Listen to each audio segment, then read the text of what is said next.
So hello students, मैं हूं अरुण चौधरी और आप देख रहे हैं एसी स्टडी पॉइंट। तो बच्चों, आज की वीडियो में हम बात करने वाले हैं एनसीईआरटी क्लास 9 साइंस के रिड्यूस सिलेबस को लेकर के। बहुत सारे बच्चों का अभी भी कन्फ्यूज़न है कि ये जो सिलेबस रिड्यूस हुई है तो कौन सी चैप्टर रिड्यूस हुई है और कौन सी सब्जेक्ट की कौन सी चैप्टर की कुछ पार्शियल रिडक्शन हुई है। इस प्रकार के बहुत सारे कन्फ्यूज़न थे। तो मैं इस वीडियो में आज सारी कन्फ्यूज़न आपको दूर करने वाला हूँ। साइंस को किस तरह से आप पढ़ेंगे, कौन सी टॉपिक पढ़नी है, कौन सी टॉपिक नहीं पढ़नी है, कौन सी चैप्टर आपकी रिड्यूस हुई है, कौन सी चैप्टर पूरा आपको पढ़ना है, सारा आपका कन्फ्यूज़न इस वीडियो में दूर करने वाला हूँ।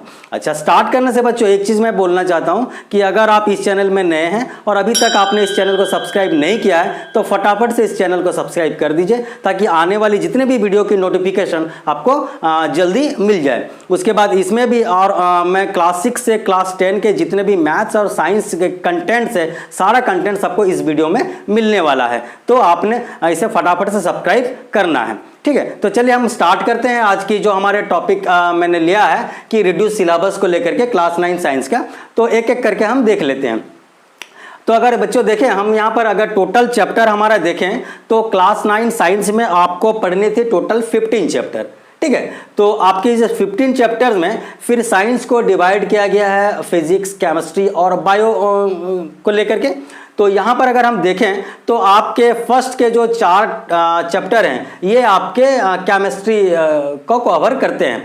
तो पहले हम देख लेते हैं केमिस्ट्री पार्ट को क्या करना है। तो और केमिस्ट्री पार्ट में कुछ रिड्यूस हुआ है कि नहीं हुआ है या कुछ टॉपिक रिड्यूस हुआ है, देख लेते हैं। लगभग आपका अगर देखा जाए तो 30% का रिडक्शन हुआ है सिलेबस में। तो एक्चुअली 30% को किस किस जगह से रिड्यूस किया गया है वो हम डिटेल में देखने वाले हैं। सभी को पता है कि 30% रिड्यूस हुआ है, लेकिन कहाँ से रिड्यूस हुआ है, कौन सी चैप्टर से रिड्यूस हुआ है, उसके बारे में हम डिटेल में आपको बताते हैं और सब्जेक्ट वाइज बताएंगे, फिजिक्स, केमिस्ट्री, बायो को।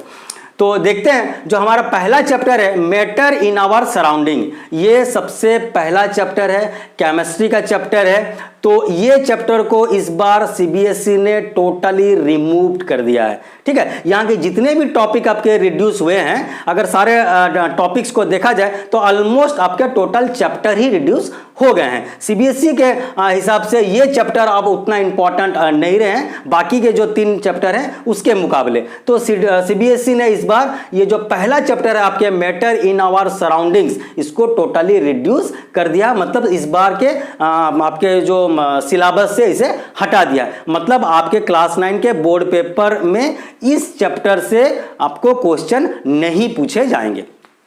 उसके बाद देखते हैं आपके जो चैप्टर 2 है is matter around a spear, क्योंकि ये देखिए पहला चैप्टर दूसरे चैप्टर आपका डिपेंडेंट चैप्टर है, ठीक है। तो लेकिन पहला चैप्टर हटा दिए हैं, दूसरे चैप्टर जो है is matter around a spear, ये चैप्टर थोड़ा इंपॉर्टेंट है। तो ये चैप्टर इस बार पूरा का पूरा वैसे ही है जैसे पहले था, ठीक है। तो ये is matter around a spear में कुछ भी रिमूव नहीं हुआ है, बिल्कुल भी इसमें टॉपिक कोई भी रिमूव नहीं हुए। सारे के सारे टॉपिक्स आपको पढ़ने हैं और इसके जितने भी थ्योरीज हैं आपको करना पड़ेगा, एक्सरसाइज जो भी है कंसेप्ट आपका पूरा क्लियर इसमें देना पड़ेगा।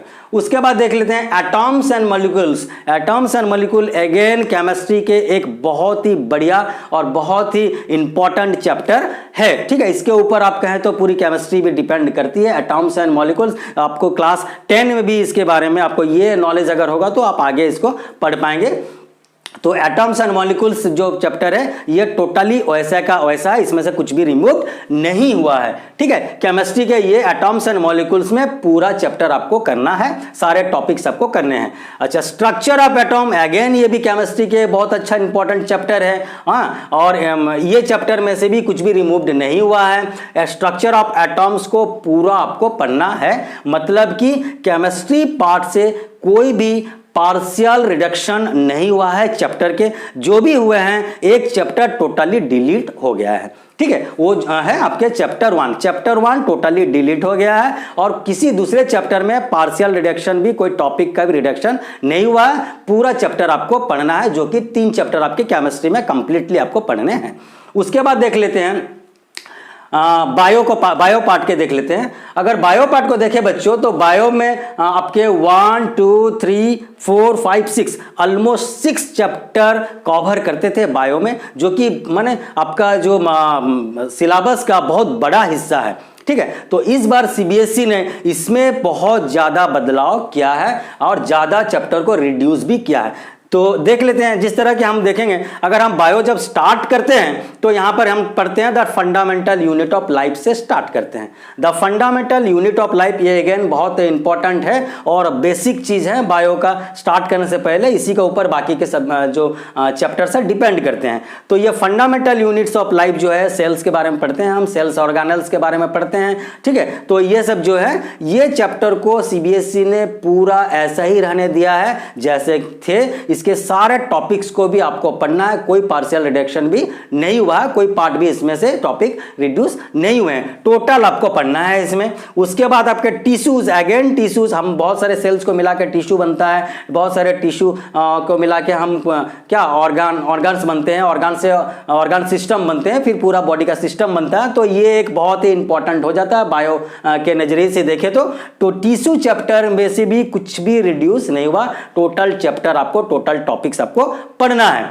ठीक है, उसके बाद देखते हैं diversity in living organism. Bio का एक बहुत बड़ा और डिफिकल्ट चैप्टर है। इसमें इतना सारा कंटेंट्स है, इतने सारे याद करने वाले चीज थे। डाइवर्सिटी के मतलब ही होता है क्या, डिफरेंस। ओके, इनके जो वेराइटीज, तो ये जो ऑर्गेनिजम्स है, बहुत सारे वेराइटी के ऑर्गेनिजम्स हैं। तो ये सारे वेराइटीज को याद रखना, और इनके इनफैक्ट कहा जाए तो इतने क्रिटिकल नेम्स हैं जो कि मेमोरी में भी नहीं जाते हैं और हम उसे प्रोनाउंस भी नहीं कर पाते हैं। कभी कभी तो ऐसा भी हो जाता है कि प्रोनाउंस नहीं कर पाते हैं और मेमोरी में इसके अच्छे से फिट भी नहीं होते, इतने सारे टर्म्स हैं। तो इस बार आपको बच्चों बहुत बहुत बहुत रिलैक्स मिला है कि ये जो चैप्टर है डाइवर्सिटी इन लिविंग ऑर्गेनिजम्स का, ये टोटली रिमूव्ड हो गया है। तो आपको अगर देखा जाए तो बाकी के जो बायो के 2 चैप्टर हैं, ये 2 चैप्टर पढ़ने में जितना आपको प्रॉब्लम्स होता, ये एक चैप्टर में आपको उतना प्रॉब्लम्स होता। मतलब कि 2 चैप्टर को मिला के एक चैप्टर बने थे यहां पर। तो ये बहुत सारा कंटेंट्स इसमें थे, कंटेंट्स इसमें बहुत ज्यादा थे। तो ये पूरी चैप्टर रिमूव हो गया है और इसमें से आपको कुछ भी पढ़ना नहीं है। और बोर्ड पेपर में इस चैप्टर से इनफैक्ट कोई भी क्वेश्चन आने वाला नहीं है। तो ये एक बहुत बड़ा रिलैक्सेशन है आपके लिए। उसके बाद हम देख लेते हैं बायो के और जो 3 चैप्टर हैं। यहाँ के ऊपर के 3 चैप्टर से 2 चैप्टर तो आपको पूरा पढ़ना है, एक चैप्टर टोटली रिमूव्ड हो गया है। उसके बाद अब हम देखते हैं ये why do we fall ill. Again ये बायो का एक इंपॉर्टेंट चैप्टर है और अगर देखा जाए तो ये हेल्थ एंड हाइजीन से रिलेटेड है। और अगर अभी इस अगर सिचुएशंस को देखा जाए तो अभी जो पेंडेमिक सिचुएशन चल रही है, कोरोना वायरस की जो प्रॉब्लम्स हो रही है, तो आपका अगर ये why do we fall ill, हम इल क्यों होते हैं हम, तो ये हमारे डे टू डे लाइफ से भी बहुत जुड़ा हुआ है। तो इस चैप्टर को सीबीएसई ने इस बार पूरा रहने दिया है। हमारा इम्यूनिटी सिस्टम्स कैसे बढ़ाना है और ये सब बारे में इसमें लिखा हुआ है। इसमें डिजीज के बारे में, बहुत सारे डिजीज के बारे में है, कम्युनिकेबल नॉन कम्युनिकेबल डिजीज, इसका प्रोटेक्शंस, इसका प्रिवेंशंस। तो ये हमारे डे टू डे लाइफ के लिए बहुत इंपॉर्टेंट हो जाते हैं। तो इसे हम सीबीएसई ने इस बार इसे पूरा ऐसे ही रहने दिया, इसमें से कुछ भी रिड्यूस नहीं हुआ है। क्योंकि हम इल कैसे होते हैं इस तरीका को हम अगर जान गए तो हम बॉडी हमारा ठीक रहेगा, हम माइंड ठीक रहेगा और हम अच्छे से पढ़ाई कर पाएंगे। क्योंकि healthy body can bear the healthy mind. तो ये why do we fall ill chapter को पूरा ही आपको तैयार करना है, इसकी प्रिपरेशन आपको पूरी करनी पड़ेगी। उसके बाद देख लेते हैं हम नेचुरल रिसोर्सेस। तो नेचुरल रिसोर्सेस भी एक बहुत इंपॉर्टेंट है। इनफैक्ट कहा जाए तो ये ईबीएस टाइप की चैप्टर्स है, इसमें कोई बहुत ज्यादा टॉपिक्स नहीं है। आप इसे 1 या 2 दिन में, आप अगर 2 दिन अगर देते हैं इस चैप्टर को तो आपका पूरा आराम से कवर हो जाएगा। ज्यादा इसमें टॉपिक्स भी नहीं है और ज्यादा क्रिटिकल्स कोई चीज भी नहीं है। तो नेचुरल रिसोर्सेस में हम क्या पढ़ेंगे? नेचुरल रिसोर्सेस में हम एयर पढ़ेंगे, विंड पढ़ेंगे, वाटर पढ़ेंगे, सॉइल पढ़ेंगे। तो ये आप पढ़ते आ रहे हो, किसी कोई इसमें कोई ज्यादा प्रॉब्लम होगा नहीं आपको। तो ये चैप्टर आप आराम से क्या प्रिपेयर कर पाएंगे। तो ये चैप्टर बिल्कुल भी रिमूव नहीं हुआ है, तो अच्छी बात है, क्योंकि ये मार्क स्कोरिंग चैप्टर है। इसमें बहुत ज्यादा टर्म्स, क्रिटिकल टर्म्स नहीं है, बहुत बेसिक सी चीजें हैं, आप आराम से इसे कर लेंगे। उसके बाद देखते हैं इंप्रूवमेंट इन फूड रिसोर्सेस। तो ये वाली चैप्टर सीबीएसई के नजरिए से इस बार उतना इंपॉर्टेंट नहीं रह गया, तो इस चैप्टर को भी टोटली पूरी रिड्यूस कर दिया गया है। तो क्योंकि बायो में बहुत ज़्यादा चैप्टर कवर करते थे, ऑलमोस्ट 6 चैप्टर कवर कर रहे थे, तो इसे बैलेंस करने के लिए सीबीएसई ने इसे 2 चैप्टर को टोटली रिडक्शन कर दिया, टोटली रिमूव कर दिया। बाकी जो 4 चैप्टर है उसमें से कुछ भी रिड्यूस नहीं किया, कोई भी टॉपिक को वो रिड्यूस नहीं किया, आपको पूरा प्रिपेयर करना पड़ेगा। उसके बाद अब आते हैं फिजिक्स के ऊपर। फिजिक्स भी साइंस का एक बहुत इंपॉर्टेंट सब्जेक्ट है, ठीक है। इसमें थोड़ा आपको जिस तरह से बायो में ये मेमोरी बेस्ड सब्जेक्ट है, लेकिन फिजिक्स जो है कंसेप्ट बेस्ड सब्जेक्ट है, ठीक है। तो इसे आपको ज़्यादा टाइम लगता है प्रिपेयर करने में। इनफैक्ट केमिस्ट्री और बायो से फिजिक्स में ज़्यादा आपको टाइम लगता है, क्योंकि इसमें कंसेप्ट है।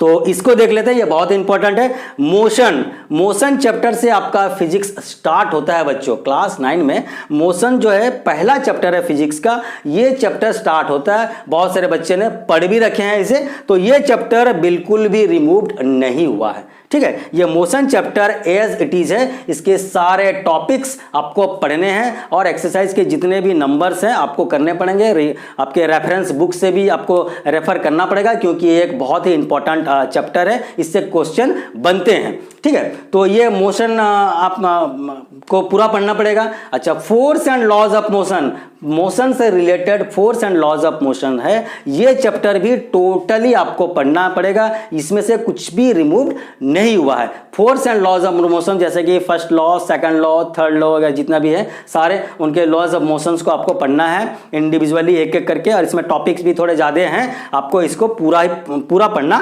पड़ेगा, ठीक है। और ये जो फिजिक्स के 2 चैप्टर है पूरी आपको करना पड़ेगा। उसके बाद देख लेते हैं ग्रेविटेशन। एक ग्रेविटेशन चैप्टर में थोड़े फेरबदल हुए हैं, ग्रेविटेशन चैप्टर से कुछ टॉपिक आपका रिड्यूस हुआ है। तो ग्रेविटेशन से क्या रिड्यूस हुआ हम देख लेते हैं।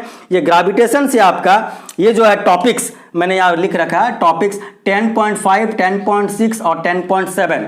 तो 10 इसमें जैसे अगर हम देख लेते हैं टोटल इसमें 7 टॉपिक्स हैं, ग्रेविटेशन चैप्टर में 7 टॉपिक्स हैं। तो 10.1, 10.2, 10.3, 10.4 ये 4 टॉपिक आपको प्रिपेयर करना है, और 10.5, 10.6, 10.7 ये 3 टॉपिक को आपको पढ़ना नहीं है। अगर देखें तो हम जैसे 10.5 में अगर हम देखते हैं तो 10.5 में आपके थ्रस्ट एंड प्रेशर हैं। 10.6 को देखें तो 10.6 में आपकी आर्कमेडिक्स प्रिंसिपल है। आर्कमेडिक्स आप जानते हैं एक बहुत बड़े साइंटिस्ट थे। तो और 10.7 में अगर हम देख लें तो 10.7 में आपकी रिलेटिव डेंसिटी के बारे में बताया गया है। तो ये जो 3 टॉपिक हैं, ये 3 टॉपिक को इस बार रिड्यूस किया गया है, ठीक है। तो ये उतना इंपॉर्टेंट नहीं रह गया अब हमारे लिए ये ग्रेविटेशन चैप्टर, क्योंकि ऑलमोस्ट अगर देखा जाए तो ग्रेविटेशन चैप्टर से 50% का रिडक्शन हुआ है।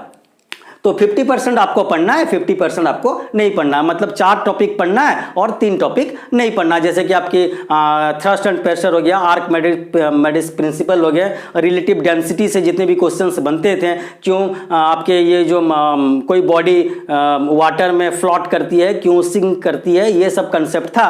तो ये अब उतना आपका इंपॉर्टेंट नहीं रह गया, इससे आप क्वेश्चन आने वाला नहीं है। लेकिन इसके जो बाकी के 4 टॉपिक है वो इंपॉर्टेंट है, आपको पूरा उसमें प्रिपेयर करना पड़ेगा, ठीक है। इसके बाद हम देख लेते हैं फिजिक्स का जो हमारा अगला चैप्टर है, फिजिक्स का जो नेक्स्ट चैप्टर है वर्क एंड एनर्जी। तो अगेन वर्क एंड एनर्जी बच्चों एक बहुत ही इंपॉर्टेंट चैप्टर है फिजिक्स का, क्योंकि क्लास 10 में भी आपको सोर्सेस ऑफ एनर्जी पढ़नी है। तो ये जो वर्क एंड एनर्जी चैप्टर है ये टोटली इस बार वैसे ही है जैसे पहले था। टोटल टॉपिक आपको वर्क एंड एनर्जी के पढ़ने हैं। जितने भी न्यूमेरिकल्स वगैरह हैं, इसमें ज़्यादा न्यूमेरिकल्स भी आते हैं एग्जाम में, तो ये न्यूमेरिकल बेस्ड चैप्टर है, इसको आपको टोटली प्रिपेयर करना पड़ेगा। और इसके बेस करके आपको क्लास 10 में भी आपको करना है। तो ये कंटिन्यू करेंगे आप क्लास 10 में। तो इसलिए इस चैप्टर को सीबीएसई ने इस बार पूरी वैसे ही रहने दिया, कुछ भी रिमूव नहीं हुआ है। तो कुल मिला के ये चैप्टर को आपको पूरा प्रिपेयर करना पड़ेगा।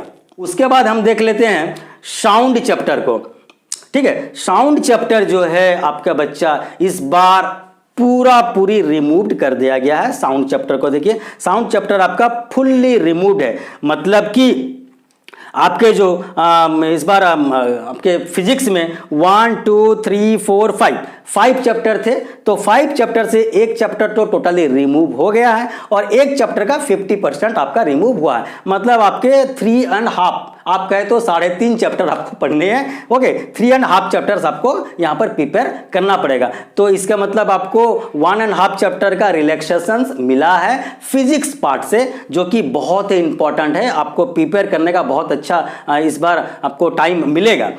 तो हमने फिजिक्स, केमिस्ट्री और बायो के तीनों पार्ट के इंडिविजुअल चैप्टर्स को चैप्टर वाइज मैंने कौन से फिजिक्स के कौन से पार्ट, केमिस्ट्री का कौन से पार्ट, बायो के कौन से पार्ट रिड्यूस हुए हैं या चैप्टर वाइज मैंने आपको क्लियर इंफॉर्मेशन दे दिया। अगर इसका समरी निकाला जाए तो आपको 15 चैप्टर से आपके टोटल 4 चैप्टर रिमूव हो गए हैं। मतलब आपको 11 चैप्टर की प्रिपरेशन करनी है, जिसमें कि 11 चैप्टर से आपके 3 चैप्टर जो हैं केमिस्ट्री के होते हैं और 4 चैप्टर बायो के होते हैं। उसके बाद यहाँ से 4 चैप्टर फिजिक्स के होते हैं। तो 4 चैप्टर फिजिक्स में भी फिजिक्स में थोड़ा रिलैक्सेशन मिला है कि आपको एक चैप्टर जो है 4 चैप्टर से एक चैप्टर में 50% पढ़नी है और 50% नहीं पढ़नी है। ठीक है, तो ये रही हमारे फुल सिलेबस का डिटेल्स इस बार की जो सेशन 2020-21 के लिए। And hope this syllabus will help you and it will give you some basic idea how to prepare, how to start your study. Okay, so I hope this will help you a lot. So this much for today. Thank you very much.